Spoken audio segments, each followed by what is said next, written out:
থাকতো আর কি সেটার মাধ্যমে।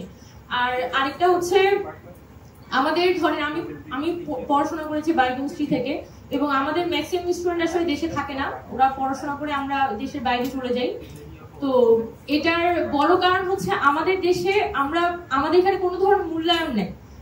সে একটা বুয়েটের একটা স্টুডেন্ট বা ঢাকা ইউনিভার্সিটির স্টুডেন্ট বায়োকেমিস্ট্রিতে পড়ে, তার মাসিক তো টিউশন করিয়ে কিন্তু সে 20-25 হাজার টাকা সে ইনকাম করতে পারে, 2টা বা 3টা টিউশন করালে এমনি অনেক বেশি ইনকাম হয়ে যায়।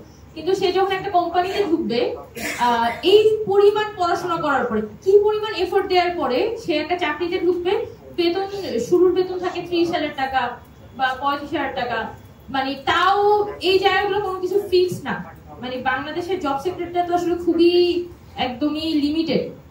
এখন এই স্টুডেন্ট গুলোকে অ্যাকোমোডেট করার জন্য তো আসলে আমাদের গবেষণা ক্ষেত্রে যে ধরনের ফান্ডিং দরকার, আবার আমাদের গবেষণা ইনস্টিটিউট গুলোকে যেভাবে ঢেলে সাজানো দরকার, সেই জায়গাগুলো আসলে আমরা খুবই কম দেখি। তো আমি যেটা মনে করি যে বাংলাদেশের যদি আমরা 20 বা 25 বছর পরের ইয়ের কথা চিন্তা করি, 20 বা 25 বছর পরে বাংলাদেশটা আসলে কেমন হবে, তাহলে আমি মনে করি যে বাংলাদেশে এখন থেকেই রিসার্চ এন্ড ডেভেলপমেন্টে ভালো লেভেলের একটা ইনভেস্টমেন্ট দরকার।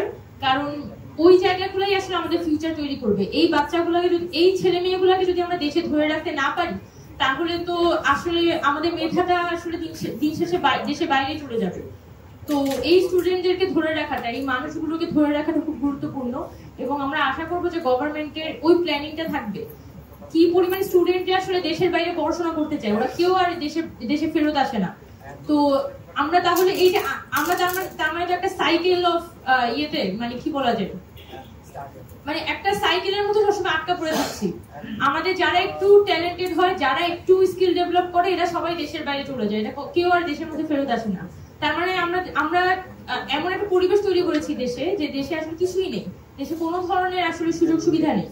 তো আমার মনে হয় আর কি যে রিসেন্টলি স্যার যেটা বললেন যে এখানে শিক্ষা কমিশন করে কি হবে, কিন্তু এটা আমাদের জন্য এটা খুবই দুঃখজনক। কারণ আমরা এই 5 আগস্টের পরে খুবই এক্সপেক্ট করেছিলাম যে এডুকেশন নিয়ে সরকার একটা হিউজ প্ল্যানিং হাজির করবে, যেটার একটা ঘাটতি কোনো ধরনের মানে কি স্টার্টিংই আসলে হয়নি গভর্নমেন্টের পক্ষ থেকে। তো আই উইল এক্সপেক্ট যে এখানে একটা শিক্ষা সংস্কার কমিশন যদি হয়, বা আলাদা ডিফারেন্ট সংস্কার কমিশনও হইতে পারে, বাট আমি মনে করি যে এখানে একটা প্ল্যানিং, থরলি একটা প্ল্যানিং সরকারের পক্ষ থেকে দরকার, যে প্রত্যেকটা সেক্টরকে টার্গেট করে কি ধরনের রিফরমেশন তারা করতে চায় বা করতে পারে, বা ইন ফিউচার এই সংস্কার কমিশনের রিপোর্টগুলোকে কেন্দ্র করে বিভিন্ন পলিটিক্যাল গ্রুপ তারা কিন্তু কাজ করতে পারে, বিভিন্ন রিসার্চ গ্রুপ কাজ করতে পারে।